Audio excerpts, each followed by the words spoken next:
Hi everyone, welcome to the Whiteleyverse with me, Connor Whiteley, for another daily short story. Now, before I start today's story, please remember to like, comment and subscribe to the channel so you don't miss any new content, and the engagement really helps the Whiteleyverse with the YouTube algorithm. Also, if you want to buy this short story and any of my other fiction, then they're available from all major ebook retailers and at your local bookstore and local library if you requested, and you can order paperback copies from Amazon. Now, here's today's short story. I hope you enjoyed just as much as I did writing it. A trans way to go. Retired detective Kendra O'Connor shivered as she sat down on the oddly cool brown wooden chair in the brand new hippie coffee shop that her best friends in the entire world had recommended for their meeting today.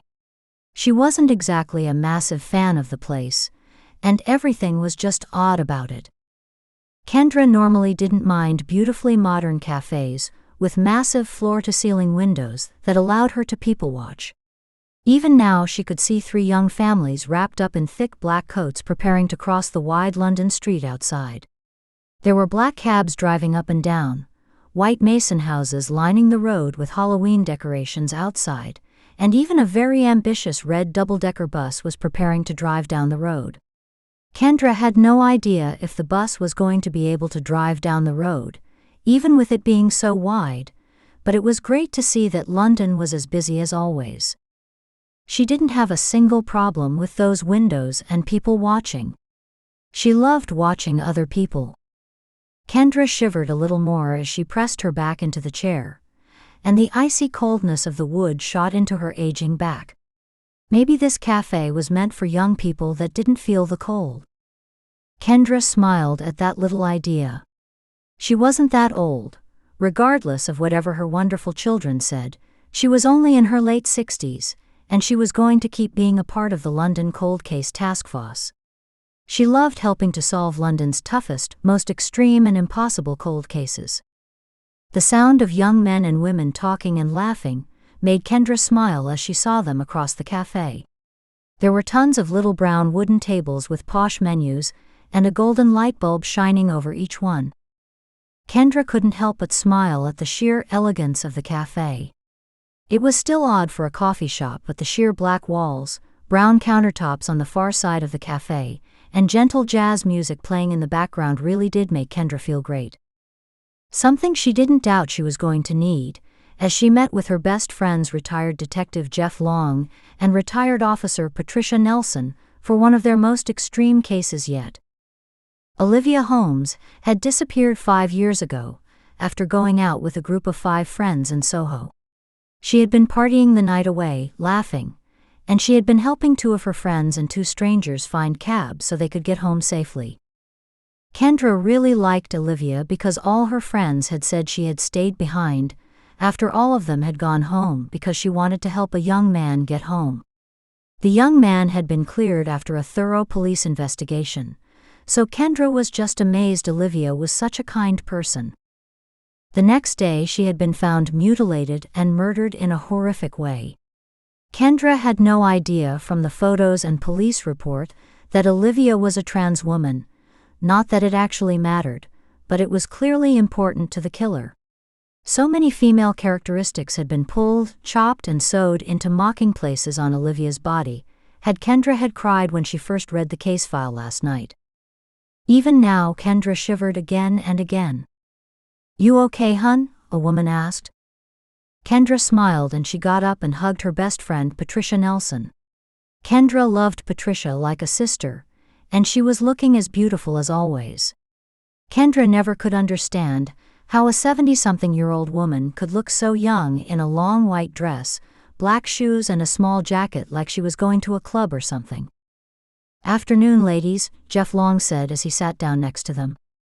Kendra cocked her head as she looked at Jeff, because he was wearing a black business suit and a white shirt like he was going to a funeral or something. "Who died?" Kendra asked, wanting to know if Jeff was going to be okay. Jeff grinned. "No one. The bloody washing machine packed up 3 days ago. The wife called the company about the warranty, but they're packed. So I'm running out of clothes. Unless it gets fixed today, I'm going to have to wear my wedding suit tomorrow. Kendra smiled. That was typical Jeff Long. There was always something going wrong, but Kendra really did love him for that. Patricia waved over a waitress, and they all ordered 3 mugs of pumpkin-spiced lattes, and Kendra was so looking forward to the wonderful taste of bitter coffee on her tongue and sweet aroma of caramel and pure sugar. She loved coffee. So the Olivia Holmes case, Jeff Long said. Bloody disgusting what the bastard did to her, Kendra said. Patricia looked at Jeff, and they both nodded. Kendra doubted her 2 best friends were transphobes, so she couldn't understand what the look was about. Patricia leant forward and placed a gentle hand on Kendra's. Hun, we know about your grandson? Yeah, I think that's right. If this is too personal, then it's okay. We can solve the case without you. Kendra wanted to say something, but she couldn't force the words out, and a lump formed in her throat. It was only 2 weeks ago that her grandson, she was still getting used to the new terms, that came out as trans, and she was still adjusting. She loved her grandson, and Arlo was a beautiful chosen name. She was always going to support him, but seeing what transphobes and other monsters could do to wonderful trans people was hard. Kendra just wanted to nail the bastard that murdered Olivia, so at least her grandson could be safe. I'll be fine, thanks. Let's just catch the sod so no one else has to die, Kendra said, really loving her friends for their support. Okay then, Jeff said, thanking the waitress as she came over and gave them all their mugs of coffee. We know that Olivia was helping drunk people the night she was killed. It wasn't the young man that she helped that killed her, and I don't really see any gaps in the police work. Exactly, Kendra said. She always liked it when the police were thorough, because it meant the case was going to be interesting, fun, and impossible to solve. Patricia reached under the table and got her laptop out of a bag that Kendra hadn't even noticed she had brought in. Kendra was always amazed how great Patricia was on a laptop. She doubted there was anything Patricia couldn't find on the internet. The suspects were all cleared Huns, Patricia said. The police spoke to every single person that Olivia helped that night, and all of them only said how much they liked her. What about personal life? Kendra asked. She was trans, so any family conflict? Any online abuse or hate or attacks? Even just admitting that trans people could be attacked so easily without any good reason made Kendra shake a little. She forced herself to take a deep breath of the wonderfully spiced coffee, and she focused. She had to solve the case. Nah, hun. All of her family loved her. They were all adjusting and they made a few mistakes, but Olivia never got mad. And everything was fine. No abuse, no hate, no attacks. Kendra nodded. It was such a myth that a trans person would get mad if you got something wrong, but it was good to know that Olivia's family was great towards her. What did she do outside of clubbing? Jeff asked. She, Kendra said, remembering her research from last night, was a university student at King's studying politics and sociology. She was a first-class student. Actually, she did have one run-in with a lecturer over anti-trans comments, but that was something the police looked into, and that was fine. Agreed, Patricia said. The lecturer was given a quick gender course, and the lecturer became a little more pro-trans. He even covered why trans is actually a natural part of gender expression in a lecture. Kendra nodded. That was actually rather cool. She laughed and rolled her eyes. She couldn't believe she was spending so much time with her grandchildren that they were making her use words like cool. So no one from the university, no one from the night out. Who could have killed her? Jeff asked. Kendra wrapped her hands around the wonderfully warm mug of spiced latte, and she couldn't help but wonder if they were trying to overcomplicate it. Maybe this really was just another trans murder. One of the hundreds of murders all around the world each year, just because someone was transgender. There didn't have to be any other reason.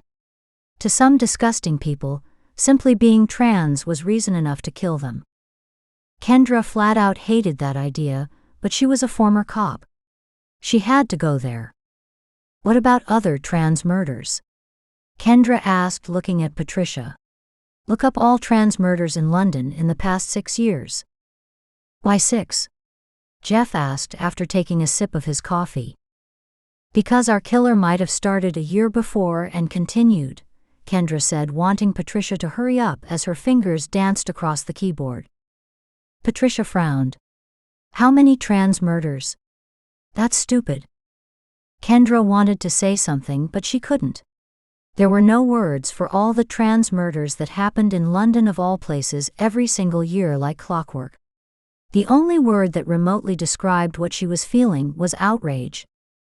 Any patterns that linked to Olivia's murder? Jeff asked. Yes, hun.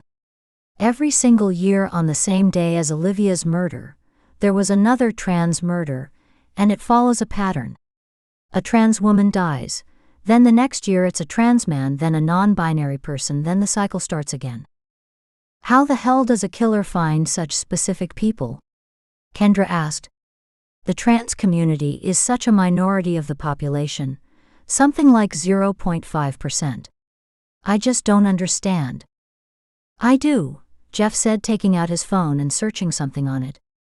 As much as Kendra flat out hated how Jeff typed with his 2 fingers, she couldn't deny how excited and scared she was for what he was going to show them. Jeff never used his phone, because he couldn't work it half the time, but when he did use it, she knew he meant business.